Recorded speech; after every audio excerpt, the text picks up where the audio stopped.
ಎಲ್ಲರಿಗೂ ಸ್ವಾಗತ. ಈ ಉಬ್ಬು ರೊಟ್ಟಿ ಮತ್ತು ಉಕ್ಕರಿಸಿದ ರೊಟ್ಟಿನ ತೋರಿಸೋಣ ಇವತ್ತು ಡೀಟೇಲಾಗಿ ಅಂದ್ಕೊಂಡಿದ್ದೀನಿ. ಸೊ ನಾನು ಒಂದು ಎರಡು ಬಟ್ಲು ನೀರಿಗೆ 1 ಬಟ್ಲು ಅಕ್ಕಿ ಹಿಟ್ಟು ಹಾಕಿದ್ದೀನಿ. ಅದಕ್ಕೆ ಬೇಕಾದಷ್ಟು ರುಚಿಗೆ ಉಪ್ಪು ಹಾಕ್ಕೊಂಡು ಅದನ್ನು ಒಂದೇ ಒಂದು ಸರಿ ಮುದ್ದೆ ಕೋಲಲ್ಲಿ ನಾದ್ಕೊಂಡು ಆಫ್ ಮಾಡ್ಕೊಂಡಿದ್ದೀನಿ. ಸೊ ನಾನು ಹಿಟ್ಟು ರೆಡಿ ಮಾಡ್ಕೊಂಡಿದ್ದೀನಿ, ಆ ವಿಡಿಯೋ ಮಾಡಿಲ್ಲ ನಾನು. ಸೊ ಇದು ಎಷ್ಟು ನೀವು ನಾದುತ್ತೀರೋ ಅಷ್ಟು ಒಳ್ಳೆಯದು, ನಿಮಗೆ ರೊಟ್ಟಿ ಚೆನ್ನಾಗಿ ಬರುತ್ತೆ. ಸೊ ಈ ಥರ ಒಂದು ಚಿಕ್ಕ ಇದು ತೊಗೊಂಡಿದ್ದೀನಿ ನೋಡಿ, ಚೆನ್ನಾಗಿ ನಾದ್ಕೊಂಡು ಒಂದು ರೊಟ್ಟಿಗಾಗೋಷ್ಟು ಹಿಟ್ಟು ಮಾತ್ರ ತೊಗೊಂಡು ಅದನ್ನೊಂದು ಪ್ಲೇಟಲ್ಲಿ, ಅದು ಅಕ್ಕಿ ಹಿಟ್ಟೆ. ಸೊ ಅದ್ರ ಜೊತೆ ಮಿಕ್ಸ್ ಮಾಡಿಕೊಂಡು ನೀವು ಒಂದು ಚೆನ್ನಾಗಿ ನಾದ್ಕೋಬೇಕು. ಸೊ ಜೋಳದ ಹಿಟ್ಟಾಗಲಿ ಅಕ್ಕಿ ಹಿಟ್ಟಾಗಲಿ ಅದರಲ್ಲಿ ಗ್ಲೂಟಿನ್ ಇಲ್ಲದೇ ಇರೋದ್ರಿಂದ, ಗೋಧಿ ಆದರೆ ನಿಮಗೆ ಜಿಗಿ ಇರುತ್ತೆ. ಸೊ ಇದರಲ್ಲೆಲ್ಲ ನಮಗೆ ಗ್ಲೂಟಿನ್ ಇರಲ್ಲ. ಸೊ ನಾವು ನಾದ್ಕೊಂಡಾಗ ಅದು ನಮಗೆ ಈ ಪಕ್ಕದಲ್ಲಿ ಬ್ರೇಕ್ ಆಗೋದು ಅಥವಾ ನಾವು ರೊಟ್ಟಿ ಮಾಡುವಾಗ ಸೈಡ್ಸಲ್ಲಿ ಬ್ರೇಕ್ ಆಗೋಲ್ಲ. ಸೊ ನಾನು ಎಷ್ಟು ನಾದ್ಕೋತಾ ಇದ್ದೀನಿ ನೋಡಿ. ಇದು ಸ್ವಲ್ಪ ಟೈಮ್ ಕನ್ಸ್ಯೂಮಿಂಗೆ, ಬಟ್ ನೀವು ಇದನ್ನು ಪ್ರಾಕ್ಟೀಸ್ ಮಾಡ್ತಾ ಟೇಸ್ಟು ತುಂಬ ಚೆನ್ನಾಗಿರುತ್ತೆ. 1-2-3-5 ರೊಟ್ಟಿ ಮಾಡಿದಾಗ ನಿಮ್ಗೆ ಅನಿಸುತ್ತೆ ಚೆನ್ನಾಗಿರುತ್ತೆ, ಆಮೇಲೆ ಬೇಗನೂ ಆಗುತ್ತೆ. ಸೊ ಸೈಡ್ಸ್ ಏನೋ ಮುರ್ಕೋಬಾರ್ದು ಅನ್ನೋ ಥರ ಈ ಥರ ಒಂಚೂರು ಮಾಡ್ಕೊಂಡಿದ್ದೀನಿ. ಸೊ ಮಾಮೂಲಿ ಚಪಾತಿ ಮಣೆನೇ ತೊಗೊಂಡಿದ್ದೀನಿ ನೋಡಿ. ಸೊ ಅದಲ್ಲಿ ಲಟ್ಟಿಸ್ಕೋಬೋದು ನಾವೇನು ಕೈಯಲ್ಲಿ ಈ ಥರ ಜೋಳದ ರೊಟ್ಟಿ ಥರ ಬಡಿಯೋ ಥರ ಏನಿರಲ್ಲ. ಸೊ ನಾವು ಹಿಟ್ಟು ಎಷ್ಟು ನಿಮಗೆ ಅದು ಕರೆಕ್ಟಾಗಿ ನಾದಿರ್ತಿರೋ ತುಂಬ ಈಸಿಯಾಗಿ ಬರುತ್ತೆ ರೊಟ್ಟಿ. ಸೊ ಮೊದಲು ನೀವು ಈ ಥರ ಮಾಡ್ಕೋಬೋದು, ಒಂಚೂರು ಕೈಯಲ್ಲೇ ಮಾಡ್ಕೋಬೋದು. ಆಮೇಲೆ ಈ ಥರ ಲಟ್ಟಣಿಗೆ ತೊಗೊಂಡು ನಿಧಾನಕ್ಕೆ, ಸೊ ನೀವು ಪ್ರೆಷರ್ ಸ್ವಲ್ಪ ನಿಧಾನಕ್ಕೆ ಕೊಡಬೇಕಾಗತ್ತೆ. ಸೊ ಆಮೇಲೆ ಆದಷ್ಟು ನೀವು ಅಕ್ಕಿ ಹಿಟ್ಟನ್ನ ಕೆಳಗಡೆ ಮತ್ತು ಮೇಲೆ ಹಾಕೋಬೋದು, ಸವರ್ಕೋಬೋದು, ಅದನ್ನು ಹಿಂಗೆ ಉದುರಿಸ್ಕೋಬೋದು. ನಾನು ಉದುರಿಸ್ಕೋತಾ ಇದ್ದೀನಿ ನೋಡಿ. ಇದು ಮೊದಲು ನಾವು ಮಾಡ್ತಾ ತುಂಬ ದಿನ ಮಾಡ್ತಾನೇ ಇದ್ದರೆ ಬಂದುಬಿಡತ್ತೆ ನಮ್ಗೆ ಅದೊಂದು ಹದ.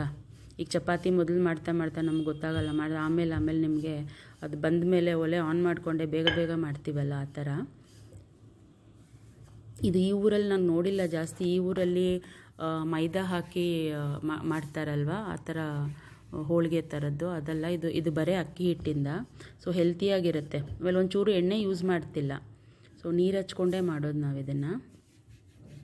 ಸೊ ಯಾವಾಗ ನಿಮ್ಗೆ ಅಂಟು ಅನಿಸ್ತಿದೆ ಆ ಥರ ಅಂದಾಗ ನೀವು ಲಟ್ಟಣಿಗೆಗಾಗಲಿ ಇದಕ್ಕಾಗಲಿ ಒಂಚೂರು ಅಕ್ಕಿ ಹಿಟ್ಟನ್ನ ಹಿಂಗೆ ಮಾಡ್ಕೊಳ್ಳಿ. ಕೆಳಗಡೆನೂ ಅಕ್ಕಿ ಹಿಟ್ಟಿದ್ರೆ ನಿಮ್ಗೆ ಕ್ಲೀನಾಗಿ ಹಿಂಗೆ ಬಂದುಬಿಡತ್ತೆ.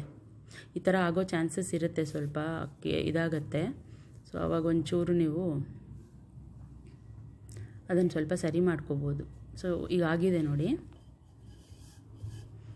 ಸೊ ನೀವು ಚಿಕ್ಕ ಸೈಜ್ ಮಾಡ್ಕೊಳ್ಳಿ ಫಸ್ಟು. ನಾನು ಸ್ವಲ್ಪ ದೊಡ್ಡದು ಮಾಡ್ಕೊಂಡಿದ್ದೀನಿ. ನಾನು ಯಾವಾಗಲೂ ಐರನ್ ಹಂಚೆ ಇಟ್ಕೊಳ್ಳೋದು, ಕಾಸ್ಟ್ ಐರನ್ ಹಂಚು ಇಟ್ಕೊಂಡಿದ್ದೀನಿ ಕಬ್ಬಿಣದ್ದು. ಅದು ಕಾದಿದೆ, ಸ್ವಲ್ಪ ಹೈ ಫ್ಲೇಮಲ್ಲೇ ಇಟ್ಕೋಬೇಕು ನೀವು. ಸೊ ರೊಟ್ಟಿನ ಹಾಕ್ಕೊಂಡಿದ್ದೀನಿ ನೋಡಿ ಹೆಂಚ ಮೇಲೆ. ಅದು ಕೆಳಗಡೆ ಆಗ್ತಾ ಇದೆ, ಮೇಲೆ ನಿಮಗೆ ಚಿಕ್ಕದು ಬಬಲ್ ಬರುತ್ತೆ, ಗುಳ್ಳೆ ಥರ ಬರುತ್ತೆ ಮೇಲೆ. ಸೊ ಆವಾಗ ಬಂದಾಗ ನೀವು ನೀರು ಹಚ್ಕೋಬೇಕಾಗತ್ತೆ. ಸೊ ಒಂದು ಬಟ್ಟೆ ತೊಗೊಂಡು, ಒಂದು ಶುದ್ಧವಾದ ಬಟ್ಟೆ ತೊಗೊಂಡು ಒಂದು ಬಟ್ಲಲ್ಲಿ ನೀರು ಇಟ್ಕೊಳ್ಳಿ ಈ ಥರ. ಸೊ ಚೆನ್ನಾಗಿ ಎಲ್ಲ ಕಡೆ ಹಚ್ಚಬೇಕು ನೀವು. ಜೋಳದ ರೊಟ್ಟಿಗೂ ನಾವು ಹೀಗೆ ಮಾಡೋದು, ಬಟ್ ಈ ಅಕ್ಕಿ ರೊಟ್ಟಿ ತುಂಬ ಸಾಫ್ಟಾಗಿರುತ್ತೆ. ನೀವು ಇವಾಗ ಬೆಳಗ್ಗೆ ಮಾಡಿದ್ರೆ ಸಾಯಂಕಾಲವರೆಗೂ ಸಾಫ್ಟಾಗಿರುತ್ತೆ. ಆಮೇಲೆ ಅಕ್ಕಿ ಹಿಟ್ಟು ನೀವು ಹಾಕ್ಕೊಳ್ಳುವಾಗ ಸ್ವಲ್ಪ ಉಪ್ಪು ನೋಡಿ ಹಾಕ್ಕೊಳ್ಳಿ, ಅದು ಕರೆಕ್ಟಾಗಿರಬೇಕು. 2 ಬಟ್ಲು ನೀರಿಗೆ ಫಸ್ಟ್ ಇಡಬೇಕು, ಆಮೇಲೆ ಉಪ್ಪು ಹಾಕ್ಕೋಬೇಕು. ಕುದಿ ಬಂದಾಗ ಒಂದೇ ಒಂದು ಬಟ್ಲು ನೀವು ಅಕ್ಕಿ ಹಿಟ್ಟು ಹಾಕ್ಕೊಂಡು ಒಂದು ಸರಿ ಮುದ್ದೆ ಥರ ತಿರುವಿ ಮುಚ್ಚಿಟ್ಬಿಡಬೇಕು. ಅದಾದಮೇಲೆ ನೀವು ಚೆನ್ನಾಗಿ ನಾದ್ಕೊಂಡು ಒಂದು ರೊಟ್ಟಿ ಆದಮೇಲೆ ಒಂದು ರೊಟ್ಟಿ ಈ ಥರ ನೋಡಿ. ಕೆಳಗಡೆ ಫುಲ್ ಆಗಿದೆ, ನಾನೇನು ಎಣ್ಣೆ ಹಚ್ಚಿಲ್ಲ, ಕೆಂಪಗಾಗಿದೆ ನೋಡಿ. ಸೊ ನಾನೀಗ ಅದನ್ನು ತಿರುವಿ ಹಾಕಿದ್ದೀನಿ. ಸೊ ಈಗ ಅದು ನೀರು ಹಚ್ಚಿರೋದ್ರಿಂದ ನೀವೇನು ಇವಾಗ ಅದನ್ನು ಕೈ ಆಡಿಸ್ಬಾರ್ದು ಒಲೆ ಮೇಲೆ. ಒಂದು ಎಣ್ಗಾಯಿ ಮಾಡ್ಕೊಂಡಿದ್ದೆ, ಸೊ ಅದ್ರ ಜೊತೆಗೆ ಒಂದು ಒಳ್ಳೆ ಕಾಂಬಿನೇಷನ್ ಅಂತ.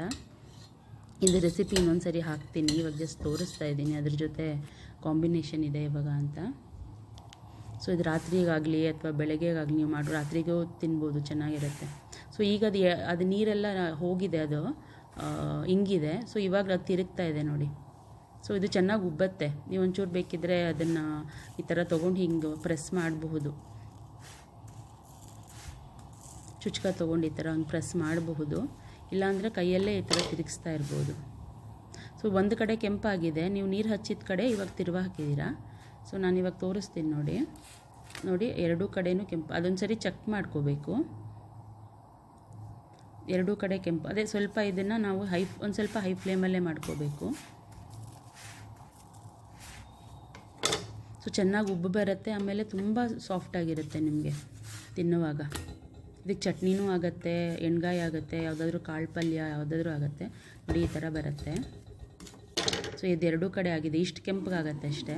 ಸೊ ನಾನು ಸಾಫ್ಟಾಗಿರೋದು ತೋರಿಸ್ತಿದ್ದೀನಿ ನೋಡಿ, ಎಷ್ಟು ಸಾಫ್ಟಾಗಿದೆ. ಸೊ ತುಂಬ ಚೆನ್ನಾಗಿರುತ್ತೆ. ನಾನು ಇದು ಡೀಟೇಲ್ ವಿಡಿಯೋ ಮಾಡಿ